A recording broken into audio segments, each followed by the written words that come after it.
दोस्तों, इस भागती दौड़ती दुनिया में मनुष्य का मानसिक तनाव बढ़ता जा रहा है और उसमें सबसे ज़्यादा बढ़ने वाली समस्या जो है वह है मनुष्य को नींद ना आना। तो चलिए आइए जानते हैं भगवान बुद्ध की एक कहानी से कि मनुष्य को गहरी नींद में कैसे सोना चाहिए और वह अपनी नींद को कैसे पूरा कर सकता है। एक समय की बात है, एक व्यक्ति इसी तरह अपने काम और मानसिक तनाव की वजह से बहुत ही ज़्यादा पीड़ित हो चुका था और वह इतना पीड़ित हो चुका था कि उसे नींद न आने की समस्या दिन पर दिन बढ़ती जा रही थी और इस हद तक बढ़ गई थी कि वह रातों रात सो नहीं पाता था। कितनी रातें बीत जाती थी लेकिन उसे नींद ही नहीं आता था। इस बात से परेशान होकर वह एक गुरु के पास जाता है और उनसे पूछता है कि हे गुरु, मुझे नींद न आने की समस्या इतनी ज़्यादा बढ़ गई है कि अब तो जी करता है कि मैं मर ही जाऊं। उस व्यक्ति की बात सुनकर गुरु मुस्कुराते हैं और उससे बोलते हैं कि मैं तुम्हें गौतम बुद्ध के गहरी नींद की एक राज बताता हूं, जिससे तुम्हें नींद न आने की समस्या में बहुत ज़्यादा समाधान हो सकता है। वह व्यक्ति बोलता है कि गुरु जी, जैसी आपकी इच्छा, मेरा समाधान चाहे जैसे भी हो जाए, मैं इसके लिए आपकी हर बात मानने और सुनने के लिए तैयार हूँ। गुरु उस व्यक्ति से बताते हैं कि जब गौतम बुद्ध सोते थे तो वह एक ही अवस्था में सोते थे, यहाँ तक कि रात भर वह करवट भी नहीं लेते थे और वह पूरी गहरी नींद में सोते थे और वह इतनी गहरी नींद में सो जाते थे कि अगर उन्हें कोई उठाना भी चाहे तो वह नहीं उठते थे और जब उनकी इच्छा करती थी तभी वो उठते थे। जब कोई व्यक्ति ज़्यादा संकट में पड़ता था तो वह मन ही मन जान जाते थे कि यह व्यक्ति बहुत ही ज़्यादा संकट में है तो मुझे उठना चाहिए। वैसे तो रात को उनके पास कोई ऐसा व्यक्ति नहीं आता था उनसे बताने के लिए कि मैं बहुत संकट में हूँ, लेकिन फिर भी कभी कभी अगर ऐसा होता भी था कि कोई व्यक्ति संकट में आया है तो वह गहरी नींद में अपनी इच्छा से ही उठते थे। वह किसी के जगाने और उठाने पे नहीं उठते थे। उनका एक शिष्य था जिसका नाम था आनंद। वह इस बात से बहुत परेशान था कि मेरे गुरु एक ही अवस्था में रात भर कैसे सो जाते हैं। आखिर कोई इंसान रात भर एक ही अवस्था में कैसे सो सकता है? हम लोग भी सोते हैं लेकिन रात भर इधर उधर करते रहते हैं और हम लोग की नींद खुलती रहती है, लेकिन मेरे गुरु तो एक ही अवस्था में जब सो जाते हैं और इतनी गहरी में नींद में सोते हैं कि सुबह होने पे ही उठते हैं। वह शिष्य अपने मन में इस प्रश्न को लेकर विचलित होने के कारण एक दिन भगवान बुद्ध से पूछ ही लेता है कि हे प्रभु, मेरा एक प्रश्न है, क्या उसका जवाब आप दे सकते हैं? गौतम बुद्ध बोलते हैं कि अवश्य, पूछो तुम। तो वह शिष्य बोलता है कि हे प्रभु, मैं कई वर्षों से आपके साथ हूँ और मैं यह देखता हूँ कि आप जब भी सोते हैं तो बस एक ही अवस्था में सोते हैं और पूरी गहरी नींद लेते हैं और सुबह होने के बाद ही उठते हैं। तो क्या प्रभु आप सोते हैं या पूरी रात भर मन ही मन जागते रहते हैं? गौतम बुद्ध अपने शिष्य की तरफ देखते हैं, मुस्कुराते हैं और बोलते हैं कि मैं सोने के लिए एक सही अवस्था ढूंढ चुका हूँ और मुझे सोते समय हिलने की ज़रूरत नहीं है। मैं नींद में भी जागृत रहता हूँ। मैं जो सोता हूँ तो मेरा शरीर तो सो जाता है लेकिन मेरा मन जागृत रहता है। ये मन ही है जो इंसान के हर विचलन का कारण है। मनुष्य जब सोता है तो उसका मन में कई बाधाएं, कई समस्याएं चलती रहती हैं और वह रात्रि भर मन ही मन कुछ सोचता रहता है, नींद में रहने के बावजूद भी। इसीलिए वह इंसान मन के कारण उसका शरीर इधर से उधर हिलता डुलता रहता है और मेरे अंदर तो मन जैसी कोई चीज़ ही नहीं। जब मैं सोता हूँ तो मेरा शरीर एक मृत की भांति सो जाता है। आनंद, क्या तुम कभी मृत शरीर को कभी हिलते डुलते देखा है? उसे देखा होगा तो बस वह एक ही अवस्था में पड़ा रहता है। ऐसा इसीलिए होता है कि वह इंसान अब मर चुका है और उसके अंदर मन है ही नहीं, तो उसका शरीर भी नहीं हिल डुल सकता। ये तो मन ही है जो इंसान को गहरी नींद की अवस्था में भी परेशान करता है।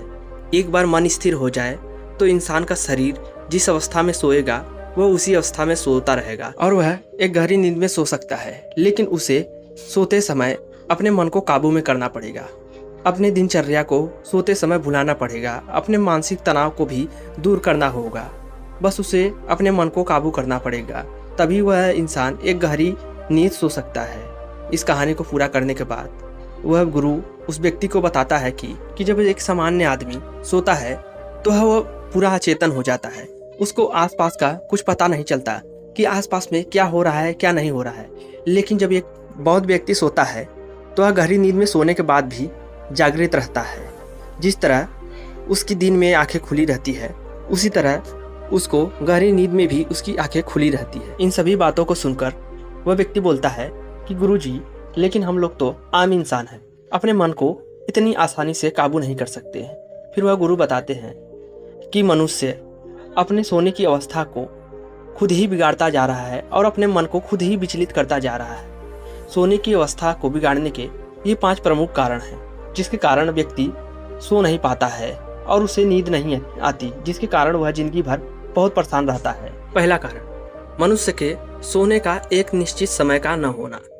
मनुष्य आज के समय में अपने भागदौड़ की जिंदगी में इतना परेशान हो चुका है, इतना तनाव में रहता है कि उसे सोने का एक समय निश्चित नहीं है।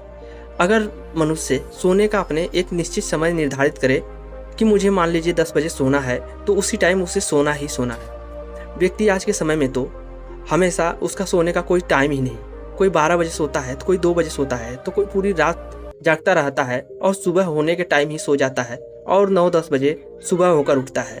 तो यह बहुत ही बुरी आदत है। इसी कारण होता है कि मनुष्य को सही समय पर नींद नहीं आता और सुबह उठने पर उसका सर दर्द करता रहता है। दूसरा कारण, भोजन। आज के समय में मनुष्य इतना ज़्यादा व्यस्त हो चुका है कि उसे दिन में भी भोजन करने का एक समय सही निर्धारित नहीं है। वह हल्का फुल्का भोजन करके चला जाता है अपने काम पर और दिन भर भूखा ही इधर से उधर दौड़ता रहता है। और जब रात के थक हार कर वह लौटता है तो उसे भूख लगने के कारण वह सोने के टाइम ही ज़्यादा भोजन करता है और ज़्यादा भोजन करने की वजह से सही रूप से हमें नींद नहीं आती है, क्योंकि सोते टाइम हमारा खाने पचने की प्रक्रिया धीरे हो जाती है। और अगर दिन में हम लोग ज़्यादा भोजन करें तो वह खाना तो आसानी से पच जाता है, लेकिन सोते समय अगर हम लोग ज़्यादा खाना खाएंगे तो वह आसानी से नहीं पचेगा, जिसका प्रमुख कारण होता है कि पेट में गैस बनता है और पेट बदहजमी हो जाता है। धीरे धीरे पेट हल्का हल्का दर्द भी करता रहता है। सोने के समय इंसान को हल्का और कम भोजन करना चाहिए, जिससे उसको नींद आसानी से आ जाए। तीसरा कारण, मनुष्य जिस कक्ष में सोता है उसी कक्ष में आज के समय में अपने कामों को भी करता रहता है, जैसे कि बेड पर अपने कार्य को करना और बेड पर ही भोजन करना। बेड पर ही इंसान सोकर टीवी पिक्चर देखता है, मोबाइल चलाता है, जिसके कारण जब वह सोने जाता है तो उसका मन ये मानने को तैयार ही नहीं होता है कि नहीं, ये मेरे सोने का कक्ष है। जब वह एक सोने का सही कक्ष निर्धारित करेगा जिसमें सिर्फ वो सोने के लिए जाए, तो वहाँ पे सोने जाते ही मनुष्य जब बेड पर लेटेगा तो उसे नींद लग जाएगी। लेकिन जब वहीं पे वह कई कामों को अपने करता रहेगा तो उसे कैसे नींद आएगी? उसका मन तो यही करेगा कि मैं जितने काम बाकी हैं मैं उसे थोड़ा बहुत कर लूँ, उसके बाद सोऊंगा, जिसके कारण उसे सही रूप से नींद नहीं आ पाती है। चौथा कारण, मनुष्य जब सोने के लिए अपने कक्ष में जाता है तो वह दिन भर की नकारात्मक बातें अपने दिमाग में सोचने लगता है और सोते समय वह सोचता रहता है कि आज मैंने क्या किया, कल क्या करूँगा, मेरा आने वाला भविष्य कैसा होगा, मेरी बीती हुई बातें कैसी हुई। पहले की बातें को जो चिंता है वो सोचता रहता है और इस सब बातों से परेशान होकर उसे रात भर नींद नहीं आती है। वो इन्हीं बातों को सोचता रहता है और रात भर करवटें बदलकर इधर उधर करता रहता है।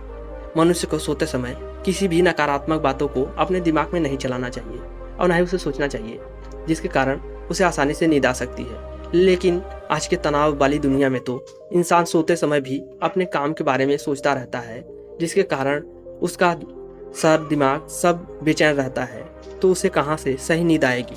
पांचवा कारण, मनुष्य को इस बात का पता ही नहीं है कि उसे किस दिशा में अपना सर करके सोना चाहिए। वह किसी भी दिशा में अपने सर को रखकर सो जाता है, लेकिन उसे उत्तर दिशा की तरफ सर करके नहीं सोना चाहिए, क्योंकि चुंबकीय खिंचाव के कारण मनुष्य के शरीर का रक्त का प्रवाह बहुत तेजी से सर की तरफ होता है, जिसकी वजह से उसका सर दर्द करने लगता है और उसे रात भर नींद नहीं आती है और मनुष्य किसी भी तरीके से सो जाता है। उसे इस बात का पता ही नहीं रहता है कि उसकी रीढ़ की हड्डी सीधी है कि नहीं। वह पेट के बल सो जाता है या कैसे भी सो जाता है, लेकिन उसे या तो सीधा सोना चाहिए या फिर बाएं की तरफ करवट करके सोना चाहिए, जिससे अंग सीधा रहता है और अंगों में ज़्यादा खिंचाव न होने के कारण सही रूप से नींद आता है। और जब भी मनुष्य सोने जाए तो उसे थोड़ा व्यायाम या योगा करके सोना जाना चाहिए, जिससे कि नींद अच्छी आती है। इन सब बातों को सुनकर वह व्यक्ति गुरु का धन्यवाद करता है और उनसे कहता है कि गुरु जी, मैं इन सभी बातों का अवश्य पालन करूंगा, और वहां से चला जाता हूँ। दोस्तों, अगर आप लोगों को यह वीडियो अच्छा लगा हो तो लाइक एंड सब्सक्राइब करें।